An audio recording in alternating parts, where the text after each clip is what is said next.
नमः श्री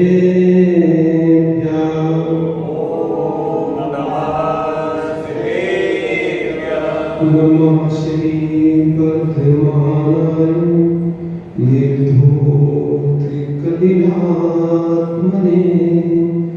सालोकानां त्रिलोकानां यद्विद्यादर्पणायते यद्विद्यादर्पणायते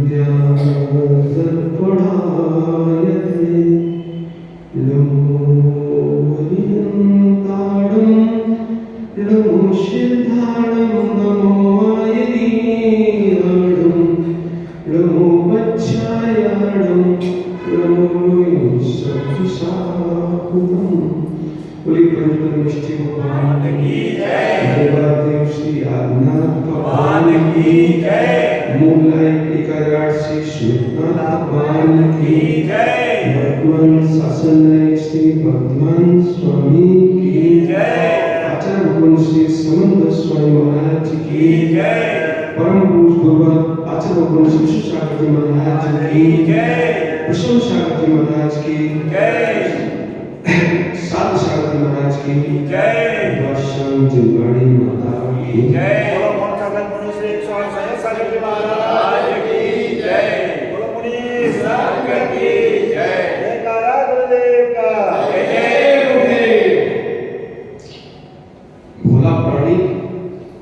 भोला प्राणी देह की शुद्धि के लिए तो प्रतिदिन स्नान करता है, देह की शुद्धि के लिए प्रतिदिन स्नान करता है, और निज आत्मा की शुद्धि के लिए कोई पुरस्कार नहीं। जो नश्वर है, मल का पिंड है, उसकी शुद्धि कर रहा है। जो मल का पिंड है उसको निश्चित स्नान करा रहा है, नहला रहा है, और जो अमृत का घट है उसमें मल का संचय करता है। जो मल का घट है अध्यक्ष जी, उसको तो नहला रहा है, सुगंधित द्रव्य लगा रहा है, नए नए वस्त्र पहना रहा है, मल घट को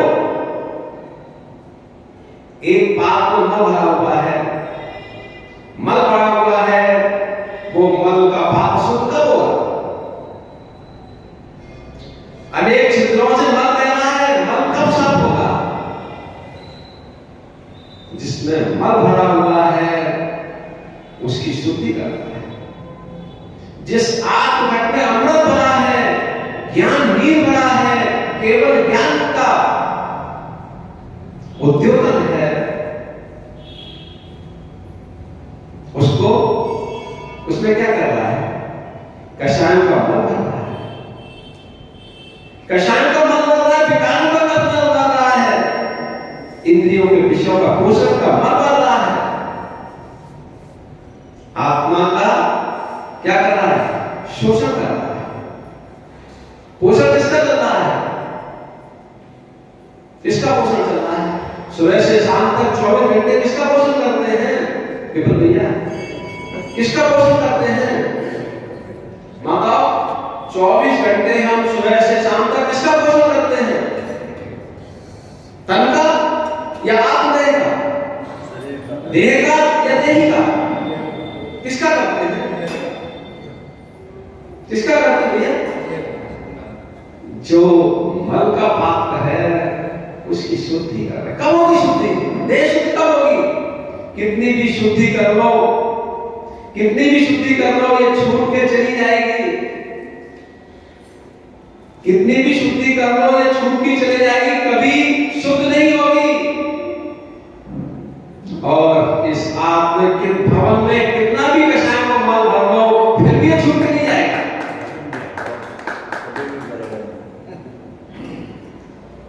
लोग अपमान की बात करते हैं, अरे अपमान कौन हमारा कर सकता है? हमने अपमान अपना ही किया है। कषाय का उदय ही कह रहा है, आपके कषाय का उदय ही कह रहा है कि आपने अपना सम्मान अपमान यदि आपको सम्मान की भूख है, आप मतलब अपमान चाहते हैं, आप अपमान चाहते हैं। अरे आत्मा का अपमान कौन कर सकता है? जिसका सम्मान नहीं, उसका सम्मान चाहता है। जो सम्मानी है उसका अपमान कर रहा है, कषायों की भट्टी जलाता है। जो स्वच्छ निर्मल कर्म निरपेक्ष शुद्ध निश्चय से शुद्ध है, उसको विषाक्त करने लगता है। एक समय के लिए उस अमृत घट का पान तो बताओ, भावना तो भाव। ये देह जो मल का पिंड, इसका तो पान भाव किया, इसकी सेवा भाव की, इसका पोषण भाव किया, लेकिन आत्मा का पोषण करने का विचार नहीं करो। इस मल का बहुत पान किया, कौन का? कषाय का मल। कषाय का मल क्यों? शरीर के पोषण के लिए, देह के पोषण के लिए। यदि देह का पोषण करना है तो कषाय करनी नहीं पड़ेगी, विरोध करना पड़ेगा। कषायों से देह का पोषण होता है, देही का नहीं। देही जानते हो? देही नहीं जानते। देही कौन सी देही? देह और देही। देह कौन? देही देखो, देह मतलब शरीर, देही जो इसमें विराजमान है भगवान आत्मा। देही का पोषण करने वाले बहुत अल्प लोग हैं। देही के पोषण करने वाले बहुत अल्प लोग हैं। इस मुद्रा को पाने के बाद भी देही का पोषण करने वाले ही बड़े ही हैं। ये मुद्रा देही के पोषण के लिए है, देह के पोषण के लिए नहीं है। पर इस मुद्रा को पाकर जो अपनी देही का पोषण में लग जाते हैं, वो भगवान बन जाते हैं। वो भगवान बन जाते हैं। हमारे साथ सागर जी, अरे बदलाव में थे, भैया लोग कहते थे महाराज जी वो तो माला फिरते और पाटे में रहते, जब भी खड़े तो फिरते रहते हैं। मतलब हाँ सब सागर तो बैठे रहते आराम से, मतलब इतना रुचि है, मतलब समझ नहीं पड़ते, रहते अंदर। अरे भैया भक्ति करा रहे हैं, तब भी उनकी इतनी लगन रहती है, लगे रहते हैं साथ है। यदि देही पर दृष्टि है, तो देह पर दृष्टि तो कष्टी कष्ट है। देह पर दृष्टि है तो कष्टी कष्ट है। यदि देही पर दृष्टि हो गई तो आनंद ही आनंद है। अपने परसों बात क्या, किसकी बात की थी? सत्यानुव्रत की बात की थी, अहिंसानुव्रत की बात की थी। आज हमने कहा माता को देवश्य। अहिंसानुव्रत में कौन सा था? मातंग, चांडाल। और सत्यानुव्रत में धनदेव। दो मित्र थे, एक धनदेव और दूसरा जिनदेव। दोनों की दोस्ती थी काफी गहरी। दोनों ने सोचा हमारे पास अल्प धन है, इस धन को बढ़ाया जाए, तो दोनों व्यापार करने के लिए निकल गए। व्यापार भी उनका अच्छा होगा, बहुत अच्छा व्यापार होता है, धन भी काफी संग्रह कर लिया। पर संग्रह करके वापस लौट के आ गए। जब घर पे आ गए, अपने नगर आ गए, तो अब जो जिंदेव था उसको खोट आ गई।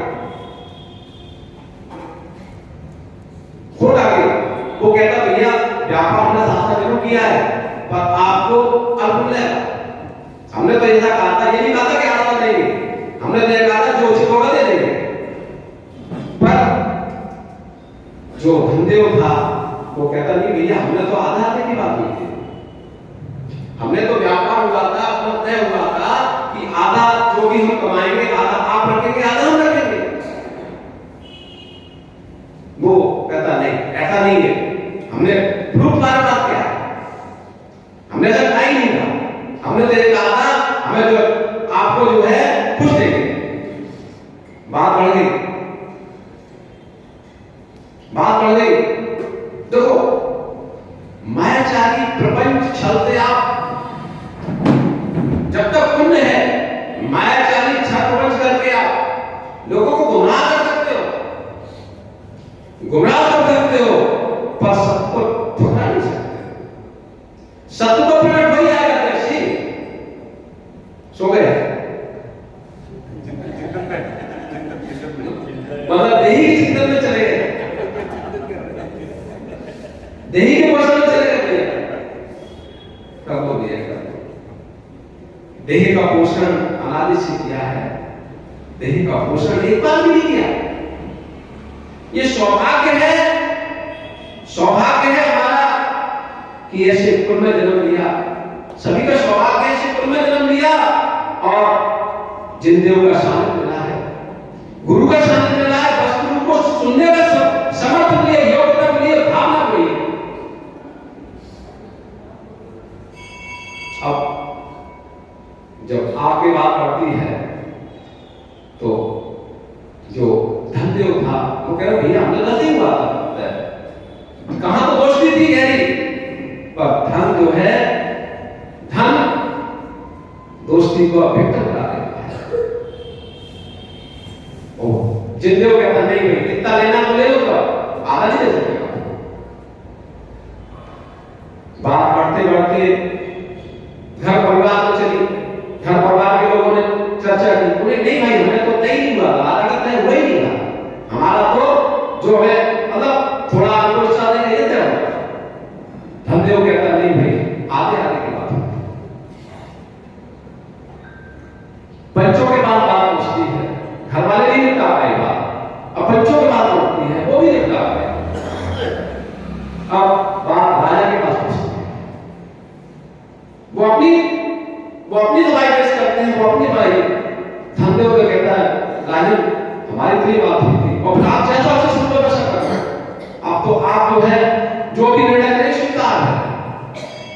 पर जिंदेव कहता है नहीं, हमने तो उन्हें अल्प द्रव्य देने के लिए कहा था। राजा भी, और इनके पास सबूत क्या है, प्रूफ क्या है, गवाह क्या है? जिंदेव कहता है गवाह क्या लाओ भाई, गवाह पेश करो। अरे तो मतलब हमको छूटा दोषारोप पड़ रहा है, मुझे दोषित कर रहे हैं।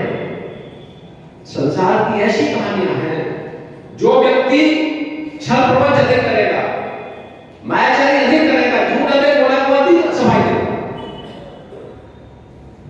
क्योंकि इनको तन का पोषण दे रहा है। माताओं छल प्रपंच क्यों करते हैं? क्योंकि हम तन पोषण में लगे, हम किसमें लगे? तन के पोषण में। छल प्रपंच किसके लिए करना? देह के लिए, देह के लिए। देही को जरूरत नहीं है धन की, देही को धन की जरूरत नहीं है। ये राग है, राग देह का राग, उसको धन की आवश्यकता, उसको धन की आवश्यकता है। देह जब जब देह का पोषण होगा तो आत्मा का क्या होगा? जब जब देह का पोषण होगा तब तक क्या होगा?